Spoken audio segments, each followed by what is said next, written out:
kormeelka anaga wuxuu ku saabsan yahay koow inaan u kuurgalno ciidanka waxaan nahay ciidanka xoogga dalka Soomaaliya kitaab baan marnay waxaan joognaa Jubbaland ciidan kala ma kala lihiin ciidamo kala qaybsama ma lihiin hal ciidan baan nahay hadduu ciidanka xoogga yahay iyo hadduu ciidanka Jubbaland uu yahay ciidamadu waa hal ciidan weyn ciidankan xoogga ee halkan degana ururka 67 waxaa madax ka ah Sheekh Bashiir Abaadurana waxaa ka Ali Kaahin ciidanku uu dhisay qaab dhismeed buu leeyahay hore buu ka kooban yahay wuxuu ka kooban yahay kooxo wuxuu ka kooban yahay urugyo wuxuu ka kooban yahay xafiisyo ciidankaas marka waajibaadka uu ciidanka leeyahay waa maxay waajibaadka ciidanka uu leeyahay waxa weeye qoriga waxa naloo siiyay cadow inaan cadow kula dagaalano naloo siiyay nalooma siinin soo dhow nalooma siinin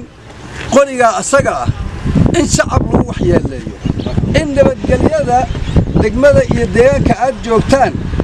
in wax lagu yeeleeyo nalooma siinin idinka dhaxdiina inaad isku leysaan nalooma siinin in meel la dhisayo oo shacab uu leeyahay oo gabar Soomaaliyeed loo dhisay ama oday Soomaaliyeed la siiyay in lagu la daarto qalinka oo la dhaho meeshan annaga iska leh nalooma siinin annaga qowsaarana qowsaar weynka askariga wuxuu qowsaar u yahay shacabka Soomaaliyeed uu qowsaar u yahay waxa ay rabaan baa la sameyn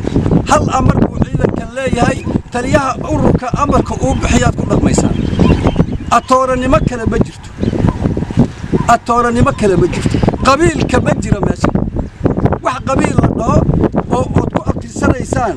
oo ururka aan ahayn oo guutada aan ahayn oo qaybta aan ahayn oo qabiil meeshan kama jiro qoriga askariga ku qoran sida lambar aad u leedahay oo kale lambar u leeyahay waa qori xoogga dalka Soomaaliyeed cid lama jirto hal su'aal baan idin weydiin qoryaha idinka inugu qoran ee askarta ku qoran ma qori dawladeed ba mise waa qori qofka ku qoran shakhsi ku leeyahay amarka adiga lagu siiyo haddii askariga ku qoran uu shaqayn waayo qorigaas xaq umar inta laga qaado askari shaqaynaya in la siiyo maxkamadan way taliyaha ururkan way maqlay Abaadulaha way maqlay waxaad awood u leeyihiin Abaadulaha iyo taliyaha ururka askariga shaqayn waayo ee qoriga xoogga dalka Soomaaliyeed uu leeyahay ka shaqayn waayo oo ku shaqayn waayo sulboosta meeshaas laga qaadi askariga shaqaynaya war inta ma isfaan ma faanay inta waa koow waxa kale oo jirto annaga maxooga dalka Soomaaliyeed baan nahay masareere isku yimid baan nahay oo qabiila xooga dalka Soomaaliyeed baan nahay soo saas ma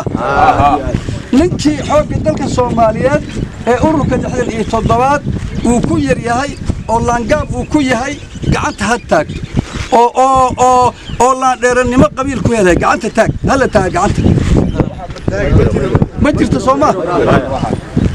waaye arrimaha dhibaatada ah ee degmadan inta badan ka dhaco ragga shaqeeya ama gabdhaha shaqeeya oo amarka la siiyo oo fuliya amarka hadalka uma dhacay ma jirayo xoogga dalka Soomaaliyeed ka mid ma noqon hayo nin amar diida sameeyay xoogga dalka Soomaaliyeed ka mid ma noqon waxaan maanta amar oo bixinaya taliya ururka uu maqlay Abaadulaha uu maqlay taliya horiyaashan waa maqlaysaa maanta amarkan bixinayno waa amar madaxweynaha ka yimid Jubbaland waa amar taliyaha xoogga ka yimid waa amar taliyaha ciidanka dhulka ka yimid waa amar taliyaha qaybta ka yimid ninkii shaqayn waayo ama gabadhi shaqayn weydo oo halka ka shaqayn weydo oo amarka la siiyay la fulin waayo ciidanka xoogga dalka Soomaaliyeed ka mid ma noqonayo dadka shaqayn haya sharafta leh ciidanka rashaadkooda buu shaqaynahay waxaan idin sheegay waan ku celinayaa qoryaha xoogga dalka Soomaaliyeed beelay yaa iska leh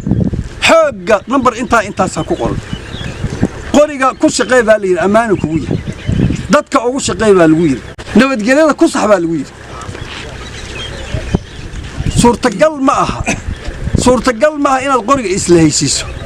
oo qoriga dhig marka lagu dhaado aniga qoriga ma dhigayo أنا إسكاله ما غيرك إني كلمات إيماني قرية حوجة إسكاله نظام كاسور وكل شقين وأمر